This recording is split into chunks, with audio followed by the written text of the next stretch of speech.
15 अगस्त 1947 को हम आजाद हो गए, हम अंग्रेजों से आजाद हो गए। हालांकि उस समय भी हमारे ऊपर फ्रांस का कब्जा था और पुर्तगालियों का कब्जा था। तो वो लोग पुर्तगाली फाइनली 1961 में गए हैं सब, गोवा को आजाद करके, सबसे बाद में गोवा आजाद हुआ है। तो हम लोग तो आजाद हो गए थे, लेकिन बात यहाँ ये आती है कि आजाद हम अंग्रेजों से हो गए थे, लेकिन हमारे ऊपर किसी का शासन ही नहीं था। तो हमारे ऊपर कौन शासन करेगा, ये कोई डिसाइड नहीं था। इसलिए 15 अगस्त 1947 को हम आजाद हो गए थे, इसलिए उस दिन हम आजादी दिवस, इंडिपेंडेंट डे मनाते हैं। लेकिन हम लोग के ऊपर अंग्रेज कहे थे कि हम आपको फाइनली छोड़ के तभी जाएंगे जब आप संविधान बना लेंगे तब। तो हम लोग संविधान 1946 से 1949 के बीच में बनाए, जो फाइनली बन के तैयार हुआ 26 नवंबर 1949 को। इसलिए 26 नवंबर 1949 को हम कहते हैं संविधान दिवस। तो आजाद हो गए, संविधान हो गया यहाँ पे। लेकिन जब तक ये संविधान लागू नहीं हो जाता, हम कैसे कहेंगे हमारे ऊपर किसका शासन चल रहा है। रियलिटी में देखिएगा हमारे ऊपर किसका शासन है, संविधान का। सुप्रीम कोर्ट, प्रधानमंत्री, राष्ट्रपति, नीचे से ऊपर तक सब संविधान के अधीन काम करते हैं। तो संविधान बन गया था लेकिन लागू ही नहीं हुआ था। इसे 2 महीना बाद लागू किया गया। 26 नवंबर 1949 से 2 महीना जोड़ेंगे तो वो 26 जनवरी 1950 हो जाएगा। जिस दिन संविधान लागू हुआ उस दिन हम लोग मनाते हैं रिपब्लिक डे। और रिपब्लिक डे का मतलब होता है भारत एक रिपब्लिक है, अर्थात यहाँ के राष्ट्रपति जो हैं वो खानदानी नहीं होंगे, वंशानुगत नहीं होंगे, बल्कि चुन के आएंगे। राष्ट्रपति और प्रधानमंत्री हम लोग के यहाँ चुन के आते हैं और इन्हीं लोग का हमारे ऊपर शासन रहेगा। इस वजह से जिस दिन हम आजाद हुए उस दिन को हम 15 अगस्त यानी स्वतंत्रता दिवस, इंडिपेंडेंट मनाते हैं। संविधान जिस दिन बनकर तैयार हुआ था कि उसको मनाते हैं 26 नवंबर को संविधान दिवस। लेकिन जिस समय हमारे ऊपर उस संविधान को लागू कर दिया गया, हम लोगों को संविधान के अधीन किया गया, उस दिन को हम मनाते हैं 26 जनवरी के रूप में, रिपब्लिक डे के दिन। यह हम टोटल मैटर ये समझिए कि इसे 2 महीना लेट क्यों किया गया था, ये समझना है। तो अब हम इतिहास में चलते हैं, क्यों इतना लेट हुआ था। एक्चुअली जब द्वितीय विश्व युद्ध चल रहा था तो उस समय इंग्लैंड को बहुत ज्यादा क्षति हुई थी। जर्मनी ने धो दिया था, लंदन पर 15 दिन 15 रात बिना रुके बम गिराया था। तो इंग्लैंड की जनता जो थी युद्ध से पूरी तरह त्रस्त थी। वहां कंजर्वेटिव पार्टी की सरकार थी, विंस्टन चर्चिल प्रधानमंत्री थे। उसी समय विपक्ष में जो थे लेबर पार्टी की थी, जिसके नेता थे क्लीमेंट एटली। तो क्लीमेंट एटली ने कहा था कि अगर हमारी सरकार आएगी तो हम भारत को स्वतंत्र कर देंगे। तो भारतीयों ने भी उनका समर्थन किया था और क्लीमेंट एटली की जब सरकार बनी तो वो भारतीयों को स्वतंत्र करने के पक्ष में आ गए। उन्होंने अपने 3 कैबिनेट मंत्री, आप देखते होंगे भारत में भी कैबिनेट मंत्री होते हैं, जैसे रक्षा क्षेत्र के कैबिनेट मंत्री राजनाथ सिंह है, विदेश मंत्रालय के कैबिनेट मंत्री एस जयशंकर साहब है। तो अलग अलग कैबिनेट मंत्री होते हैं। तो उन्होंने अपने 3 कैबिनेट मंत्रियों को भारत भेजा, जिसको 1946 में वो भारत आए थे, जिस वजह से इसे कहा गया कैबिनेट मिशन। अब ये कैबिनेट मिशन जो था इसमें 3 सदस्य थे। एक का नाम था क्रिप्स, अलेक्जेंडर और लॉरेंस। ये ट्रिक याद रखिएगा, एग्जाम में पूछता है। क्रिप्स, अलेक्जेंडर और लॉरेंस, ये 3 सदस्य थे। इसका लीडर कौन था, तो इसका भी ट्रिक है। एल से होता है लीडर, एल से हो जाएगा पैंथिक, लॉरेंस। तो लॉरेंस ही इसका लीडर था। एग्जाम प्रोस्पेक्टिव से इसे याद रखिएगा, डेट और किसमें कितने सदस्य थे। ये 3 लोग हैं, इन्होंने भारत को 3 बड़े काम करने को दिए। पहला, इन्होंने कहा कि आप अंतरिम सरकार बना लीजिए और अगले 5 सालों तक आप सीखिए कि सरकार कैसे चलाया जाता है। इसलिए आप देखिएगा हमारे यहाँ चुनाव, आजाद हो गए थे हम लोग 1947 में, लेकिन हमारे यहाँ प्रधानमंत्री का चुनाव हुआ 1951 में, बने प्रधानमंत्री 52 में। यानी ये 5 साल जो सरकार चली थी वो अंतरिम सरकार चली थी, हम लोग की ओरिजिनल सरकार नहीं थी। ये अलग टॉपिक है, इसको हम आपको एप्लीकेशन के क्लास में पूरा समझा दिए। मेन आते हैं संविधान पे। इसी कैबिनेट मिशन में इन लोगों ने कहा कि आप लोग अपना एक संविधान बना लीजिए, जब तक संविधान पूरी तरह से लागू नहीं हो जाता हम आप लोग की देखरेख करेंगे, जैसे लागू हो जाएगा हम चले जाएंगे। तो संविधान बनने की प्रक्रिया चालू हुई कैबिनेट मिशन के आधार पर। यहाँ पर 1946 से बने। अब ये संविधान कौन बनाएगा, तो इसके लिए इनडायरेक्ट इलेक्शन कराया गया, अप्रत्यक्ष निर्वाचन कराया गया और जो लोग चुन के आए थे उसे संसद के सेंट्रल हॉल में रखा गया। आज भी संविधान में आज भी भारतीय संसद में कोई परंपरा होती है, कोई शपथ ग्रहण लेता है या कोई विदेशी मेहमान आता है तो सेंट्रल हॉल में ही उसे बैठाया जाता है। तो सेंट्रल हॉल में बैठ के संविधान को लिखा गया था। संविधान सभा में जो इलेक्शन हुए थे, ये एग्जाम में अक्सर क्वेश्चन पूछता है, ये चुनाव अप्रत्यक्ष रूप से किया गया था। इसमें जब संविधान सभा में चुनाव चल रहा था तो 1946 में संविधान सभा का जो गठन किया गया उस समय 389 सदस्य थे, क्योंकि उस समय अखंड भारत था, ना बांग्लादेश टूटा हुआ था, यानी पूर्वी पाकिस्तान भी नहीं था और पश्चिमी पाकिस्तान भी नहीं था। टोटल 389 लोग मिलकर संविधान को बना रहे थे। लेकिन अगले ही वर्ष संविधान भारत का विभाजन हो गया, तो जो लोग पाकिस्तान से चुन के आए थे वो यहाँ से चले गए वहां पर, जिसमें सबसे प्रमुख आप लियाकत अली का नाम सुनेंगे। लियाकत अली भारत से मतलब वित्त मंत्री थे, बाद में जाकर उधर पाकिस्तान चले गए। 1947 में जब देश का विभाजन हुआ तो 1947 में देश का विभाजन के बाद केवल 299 सदस्य ही बच गए, ये याद रखिएगा। और यही लोग मिलकर पूरे संविधान को आगे बताते गए। 47 में लिखा गया, कुछ 48 में, 49 में। फाइनली जब संविधान पर हस्ताक्षर करने की बात आई तो 1950 तक, 24 जनवरी 1950 को जब फाइनल हस्ताक्षर हो रहा था तो कई लोगों की देहांत हो चुका था। फाइनली बचे थे लोग 1950 में 284 लोग। तो फाइनली संविधान पर जो 13 किलो का हमारा संविधान है, ओरिजिनल संविधान 13 किलो का है, उस पर जो हस्ताक्षर है वो 284 लोगों का ही है। हालांकि बचे थे इतने लोग, ये लोग तो देहांत से गए थे, जिसमें 15 महिलाएं हैं। तो सोचिए, महिलाओं के हम लोग महत्व को कभी नहीं भूल सकते हैं। संविधान बना कैसे, तो इसके लिए अलग अलग कमेटी बनाई गई और उनकी जिम्मेदारी सौंपी गई कि आपकी ये कमेटी है, आपकी ये जिम्मेदारी रहेगी। राज्यों को कैसे चलाना है, ये राज्य कमेटी है, आप बताइएगा। तो अलग अलग करके ऐसे कुल 13 समितियों को बनाया गया था। 13 कमेटी बनी थी जो सहमति से अपना डिसीजन लेती थी, सर्वसहमति से नहीं होता था। सहमति जिसमें ज्यादातर लोगों की सहमति है, वही डिसीजन को मान लिया जाता था। इस समितियों में सबसे प्रमुख जो समिति थी उसका नाम था प्रारूप समिति, इंग्लिश में कहते हैं ड्राफ्टिंग कमेटी। इस ड्राफ्टिंग कमेटी के जो अध्यक्ष थे वो भीमराव अंबेडकर साहब थे। बहुत ही विद्वान, मतलब हम क्या कहें इनकी विद्वता के बारे में, उतना शब्द ही नहीं है हमारे पास। इन्होंने पूरे कमेटियों में आपस में कोऑर्डिनेशन बनाया, कहां क्या गलत है क्या सही है उसको सुधार कराया। तो भीमराव अंबेडकर 13 समितियों में जो सबसे प्रमुख समिति थी प्रारूप यानी ड्राफ्टिंग समिति, उसके चेयरमैन थे, जिस वजह से इन्हें फादर ऑफ इंडियन कॉन्स्टिट्यूशन के नाम से भी जाना जाता है।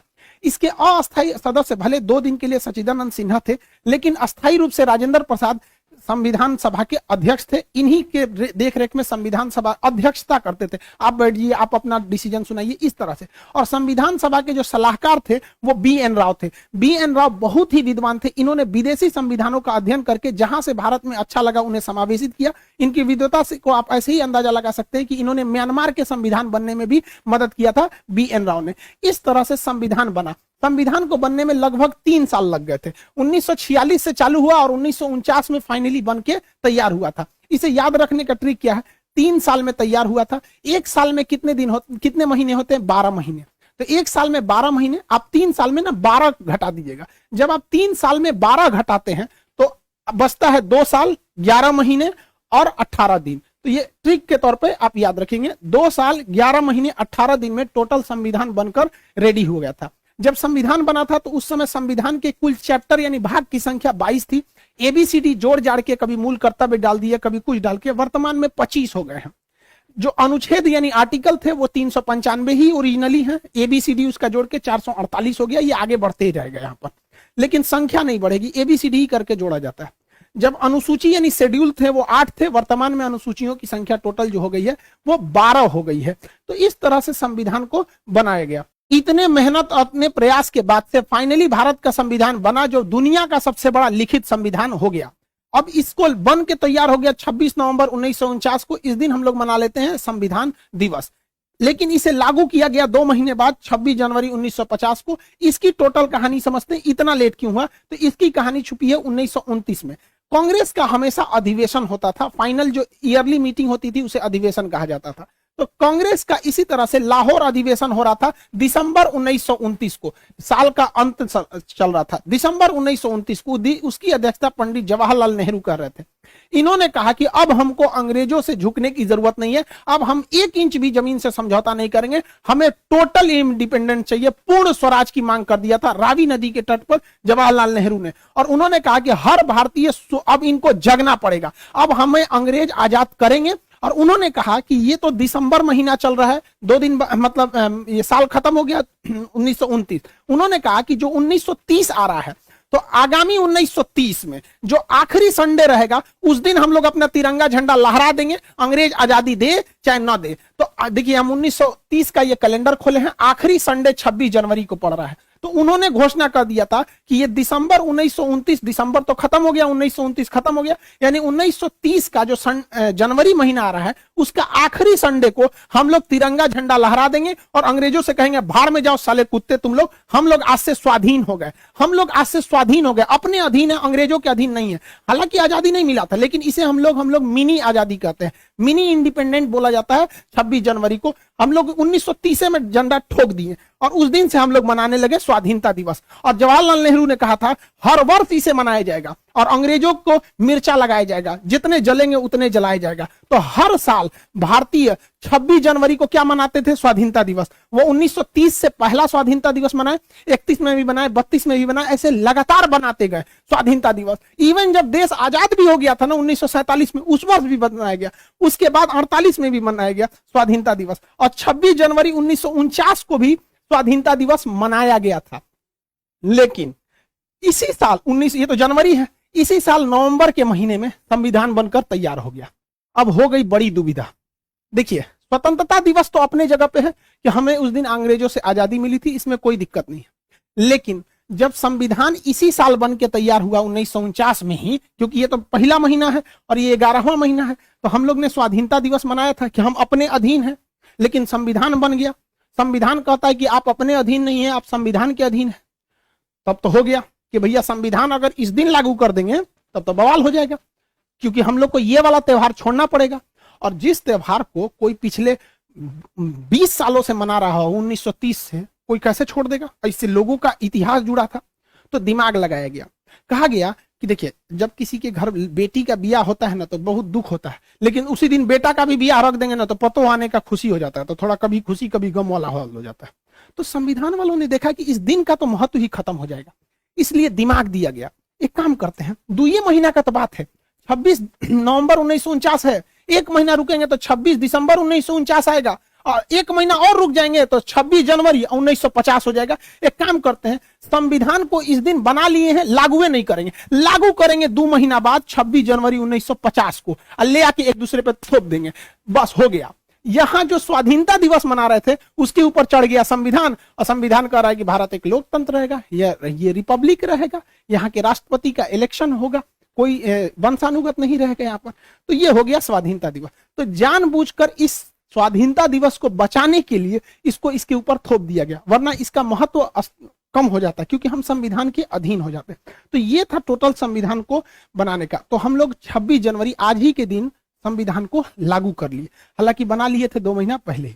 तो हम लोगों ने इसे 2 महीना इसीलिए लेट किए कि हमारा 26 जनवरी यानी स्वाधीनता दिवस बरकरार रहे। इस दिन राजपथ पर परेड होता है, इस दिन ज्यादातर हथियारों को प्रदर्शित किया जाता है, हमारी क्या क्या डिफेंस में है, क्या क्या नए नए आविष्कार है, एक तरह का शक्ति प्रदर्शन कर लीजिए, इस चीज को हम लोग कह सकते हैं शक्ति प्रदर्शन। दुश्मन डरे, देखो हम लोग ने क्या किया है, मिसाइल, तोप, टैंक सब यहाँ पर दिखाए जाते हैं। और मुख्य अतिथि के तौर पर भी बुलाया जाता है। राष्ट्रपति तो झंडा फहराते ही है, प्रधानमंत्री भी रहते हैं, तीनों सेनाओं के अध्यक्ष भी रहते हैं, और मुख्य अतिथि को भी बुलाया जाता है। ये शुरू से ही परंपरा रही है, चाहे कलाम साहब हमारे राष्ट्रपति रहे हों, या प्रणब मुखर्जी जी रहे हों, या रामनाथ कोविंद साहब रहे हों, हमेशा कोई ना कोई मुख्य अतिथि आता है। इससे क्या होता है कि उस देश से हमारा घनिष्ठता को भी दर्शाता है कि हम जो करीबी देश है उसी को ही मुख्य अतिथि बनाते हैं। इस बार जो मुख्य अतिथि बनाया गया है, बुलाया गया है, बहुत ही सोच समझ के, मतलब एशिया को पूरी तरह बैलेंस करने के लिए। एशिया का ये वाला एरिया कहलाता है सेंट्रल एशिया, ये रूस से टूटे हुए हैं सर। इसमें 5 देश आते हैं, Kazakhstan, Kyrgyzstan, Tajikistan, Turkmenistan, Uzbekistan. इन 5 देशों को, ये जो 5 देश हैं, इनको संयुक्त रूप से बुलाया गया, 5 को चीफ गेस्ट बनाया गया है इंडिया में। इतना महत्वपूर्ण है कि इसके रास्ते हम लोग पूरे यूरोप में जा सकते हैं, क्योंकि ईरान के चाबहार बंदरगाह से हम रेलवे लाइन यहां ले जा सकते हैं और यहां से पूरे यूरोप में एंट्री कर सकते हैं। तो ये सेंट्रल एशिया से हमारा रिलेशन बनाना बहुत जरूरी है। सेंट्रल एशिया इतने महत्वपूर्ण है, ये आप अंदाजा लगाइए। इस्लामिक ऑर्गेनाइजेशन की जो मीटिंग हो रही थी पाकिस्तान में, तो इन लोगों ने उसकी मीटिंग छोड़ के भारत की मीटिंग को अटेंड कर लिया। चाइना इससे इतना डरा हुआ है कि आज 26 जनवरी को ये लोग मुख्य अतिथि के रूप में हैं। चाइना कहा कि आप हमारे पास आइए ना 25 जनवरी को, तो ये कहा सर कि कौन सी खिलवाड़ समझे हैं, हम चीफ गेस्ट बने हैं, कैसे एक दिन में वहां चल जाएंगे, यहाँ चल जाएंगे, नहीं आ पाएंगे। तो चीन कहा कि ये तो गड़बड़ बात है, ये तो भारत के फेवर में चल जाएगा, सब गड़बड़ हो गया। कहा कि ठीक है, हम लोग जूम पे मीटिंग कर लेंगे, वर्चुअल मीटिंग। इतना डरा हुआ है। तो बहुत बेहतरीन मतलब फॉरेन पॉलिसी भारत की जा रही है, ये अच्छी बात है हमारा। तो आप ये समझ गए कि हम लोग को आजादी कब मिली थी। आजादी मिली हम लोग को 15 अगस्त 1947 को। देखिए, इस दिन देश बना नहीं, इस दिन देश आजाद हुआ। हालांकि कई लोग का 1498 में वास्को डी गामा भारत की खोज नहीं किया था, भारत पहुंचने वाले रास्ते की खोज किया था। भारत का कोई व्यक्ति नहीं बता सकता है कि भारत का प्रारंभ कब से हुआ, कोई नहीं बता सकता है, इसका कोई आरंभ नहीं है। हाँ, पाकिस्तान का जन्म जरूर हुआ था, 14 अगस्त 1947 को। इससे पहले पाकिस्तान का कोई इतिहास नहीं है। पाकिस्तान के इतिहास की किताबों में यूरोप का इतिहास पढ़ाया जाता है, क्योंकि इनका अपना तो कोई इतिहास नहीं है। तो पाकिस्तान का इस दिन जन्म हुआ था और हम लोग को इस दिन आजादी मिली थी। तो जन्म और आजादी में अंतर होता है। हमारा जन्म नहीं हुआ। गीता में भगवान श्री कृष्ण ने कहा था कि जिसका जन्म हुआ है उसकी मृत्यु निश्चित है। देखिए, हम और आप गलत हो सकते हैं, गीता की बात तो गलत नहीं होगी। चुट्टे का जन्म हुआ है, इसकी मृत्यु निश्चित है, वापस आएगा ये भारत में यहाँ पर, और हम अखंड भारत हो जाएंगे। ये हम लोग की भी कामना है। लेकिन एक और बात संदेश की, देखिए 26 जनवरी के दिन किसी भी तरह का प्रोटेस्ट स्वीकार्य नहीं है। आरा के लड़के, जहानाबाद के लड़के, आप जो प्रोटेस्ट कर रहे हैं 26 जनवरी को, इसको आप लोग को नहीं करना है। जयपुर के भी लोगों से हमारी बात हुई, उन लोग को भी हम समझा रहे हैं, भाई 26 जनवरी आज राष्ट्र को समर्पित होना चाहिए, आज कहीं भी प्रोटेस्ट नहीं होना चाहिए। और ये प्रोटेस्ट पूरी तरह से लीडरलेस है। आप पटना के डीएम साहब का भी स्टेटमेंट सुनिए, ये स्टूडेंट से मिलने गए थे वहां।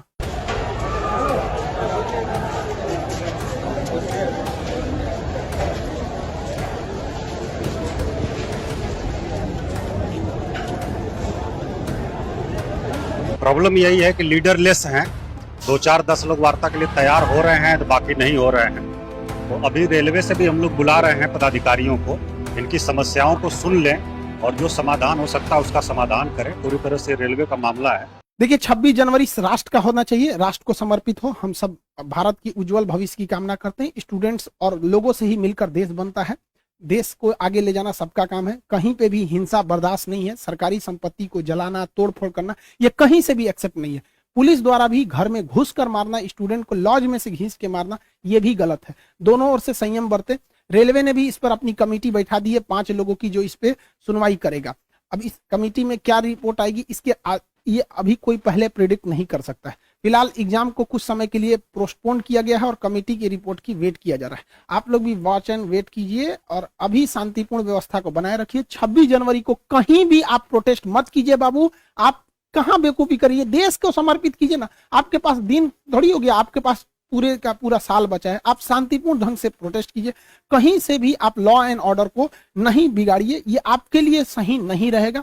हाँ, ये चीज आप में एक ही सही है कि आपका लीडरलेस है, जिस वजह से आपसे कोई बात करने नहीं आ पाएगा। जब भी कोई आंदोलन लीडरलेस रहता है तो कोई उनसे बात ही नहीं कर पाता है, कोई लीडर ही नहीं है। तो एक ही रास्ता बनता है कि उनकी बात को मान लिया जाए।